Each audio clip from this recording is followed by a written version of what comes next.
Well, hello there. Welcome to another episode of RestorationCast. Today we're going to be talking about Rome. Rome. I don't have a song for Rome. The last two sessions I've made it into a virtual musical, but I don't know any Rome songs. Do you? Not that I can think of. Well, then let's just skip right to it. Yeah, so talking about Rome. Rome. Here's the questions. Hey, does aroma and Rome have anything to do with each other? I don't think so. Oh, okay. Thought that might be a good segue, but that's all I got. Yeah, So. I don't have anything else. My foot is caught here. You just don't worry about me. Your dad's old and he can't stand things. I can't. not flexible. I'm not flex-edible. Thought I'd give him a profile view of my... Okay, here's your 5 questions for the Restoration School of Biblical Studies. Yeah, so do whatever you do with that. Do what you do. And what they do is they answer them, son. yeah, answer those. So this is really like a study guide. That's an excellent way of putting it. You start in with this right here, fill in the blanks as we move through. Guess what you got at the end of the process? The answers to all the questions. You are so smart. All right, let's go with Rome. All right, so the history of Rome. History who? Specifically the Bible history, because it's Rome. It's a lot of red. We don't have time to talk about all of it because it's Rome. You could teach a whole I don't even know how long of school just over the Roman Empire. Yeah, no doubt. Look, it's got Egypt, it's got Israel, it's got Babylon, Assyria, modern day Turkey, what is that, Greece, Italy, even got Spain. And Britain. Is that Britain? It is. Yeah, it says Britannia. That's how they say it back in the day. Yeah, that's... Romans would have said it that way. Yeah, I'm sure they would have. I know. So this is the map of the Roman Empire. This is Everything in red there is Rome. Kinda. That's a lot of red. Yeah. And it's kind of interesting that, it engulfs the Mediterranean. They want to stay where there's, water. Yeah. Yeah, exactly. So it doesn't really go too far in. Rome, the city itself is actually right there. Right. So, but the empire, the whole thing is kind of Rome. That's how we typically talk about it.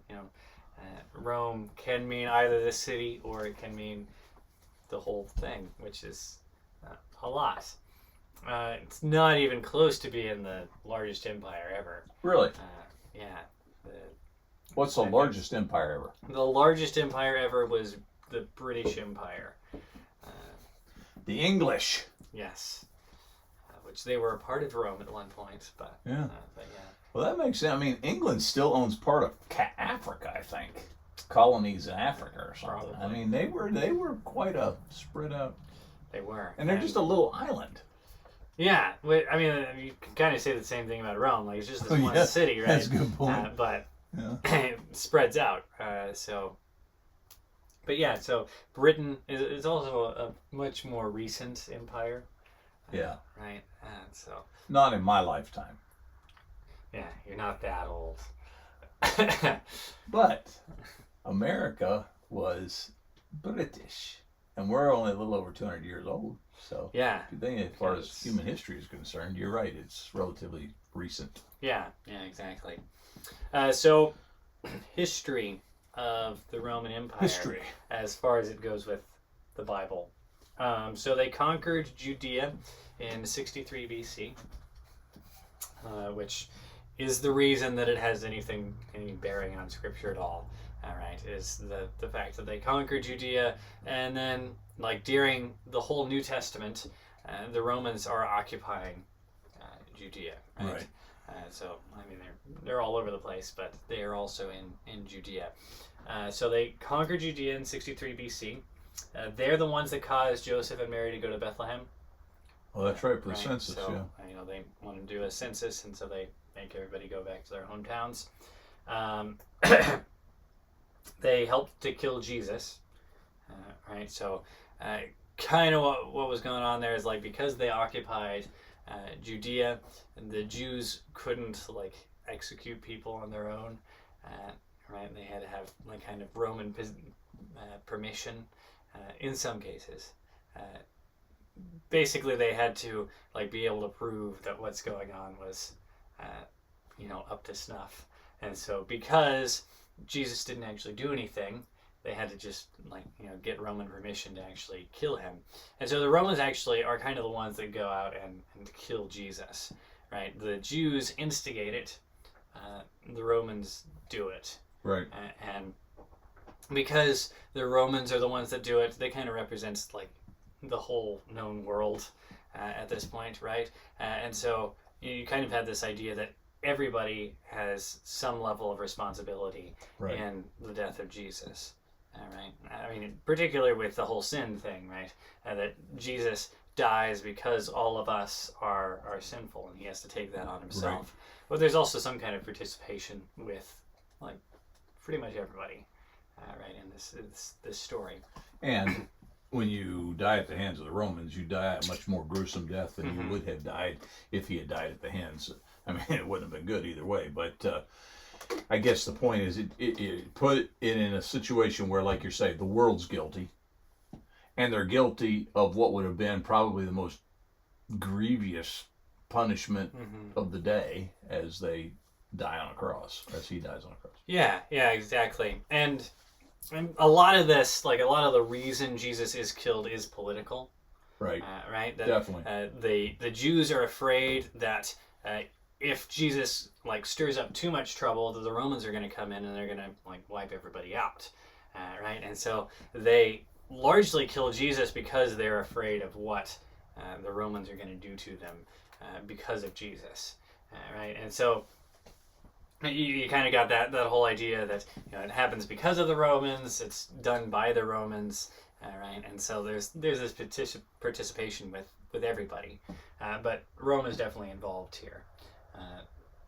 The empire, not strictly the city. The city, but... yeah. They also persecuted the church. Yeah, big time. Yeah, and a lot of that seems to be because. I guess it really seems to be because of like the idea of monotheism, right? That the Jews were monotheistic, meaning they only worship one God, and the Romans kind of make this exception for them. Right. Right. Most countries, I guess, that were within the Roman Empire, they would have been forced to actually worship Caesar. And the Romans kind of give the Jews a pass on this, that they say, well, these guys, we know, only worship one God. And so they don't make the Jews worship Caesar. And as long as the church is like this offshoot of Judaism, they're all right with them. Right? They just kind of allow that to go on. But once the Jews kind of start denouncing the church, and they say, no, this has nothing to do with us, then Rome steps in, right? And they start persecuting the church because of this idea that they're trying to force other people to stop worshiping multiple gods, specifically Caesar. Which didn't displease Judaism. Yeah. They were happy to stir that up, if you will. Yeah, exactly. And kind of what you see is like for most of the book of Acts, probably the whole book of Acts, actually, Rome doesn't care about Christianity, right? They don't do anything. You kind of get later on in the biblical timeline, Rome eventually does start caring, right? But like in the book of Acts, they don't care at all. The persecution that you see in the book of Acts is all from Jews. Yeah. Right? They recognize that Christianity is kind of a threat to them, I guess, in some way, and so they're the ones that are persecuting Christians. You get a little bit of that from pagan people as well, like the Ephesian riot, right? That's what we've been describing with Rome, right? That like these silversmiths that would be making idols basically go in and they're like, if people stop worshiping our idols, then we're going to have no business. Right. Right? And so they start this riot to persecute the Christians.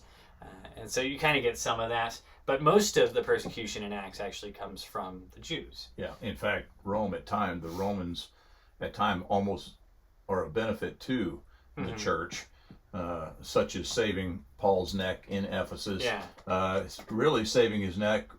Remember Caesarea when the Jews had made this plot that they were going to kill Paul, but they don't get that job done. And so that to some degree, the Roman Empire, to a large degree, the Roman Empire was a great benefit to Christianity. Yeah. Consider the roads that they built, the language, all those kind of things. Yeah, exactly. So part of the reason that the Bible would say that this all happens at the fullness of time, right? Yeah. This happens at perfectly the right moment for the gospel to spread. A lot of that is because of Rome. Sure. Right? Because they brought this relative peace to the whole world, and so you can travel anywhere you want to in the world at this point because of the peace, the roads, all of these different things. And so because of Rome, word travels fast, right? And they're able to spread the gospel largely because of Rome. Right. And then Rome kind of turns on them. Yeah. Paul was in house arrest in Rome, which is the city proper, not the empire, because if Paul was in house arrest in the empire of Rome, he could be anywhere. Yeah, that's true. But no, he is in house arrest in the city of Rome, and that's where the book of Acts ends, right? So, like you were talking about with the whole Caesarea thing, the Romans take him over to Caesarea so that he's not killed in Jerusalem. And then while he's there, he stands on trial, and he appeals to Caesar, basically. It says, I want to take my case before Caesar and plead my case there. And some people think maybe he's doing this because he doesn't want to go back to Jerusalem, right? That he doesn't want to have to, those guys are still trying to kill him. The risk. Yeah, exactly. So some people think maybe that's why he's doing it. Other people would say that he's doing this so that he can go preach the gospel in Rome, right? Which is probably a little bit more likely. I agree, knowing his attitude.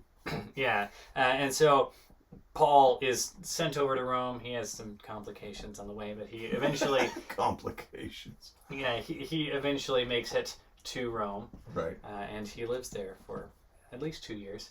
And again, the fact that he had Roman citizenship made it possible for him to appeal to Caesar, and probably had a lot to do with his house arrest rather than some other kind of a horrible condition that he had been in.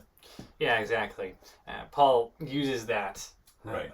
I think on multiple occasions actually, but at one point Paul is whipped, and then he says, by the way, I'm a Roman citizen. Yeah. And they're like, oh man, we really stepped in it now. I've always wondered why he didn't, lead with that. But you would think, but yeah. So being a Roman citizen was a big deal. So Paul's in house arrest there, and then eventually the Romans are going to come in and they're going to destroy Jerusalem, which is probably post Paul. Yeah. It's kind of debatable, but I personally think in the timeline I've studied out that that Paul was probably not around at the time of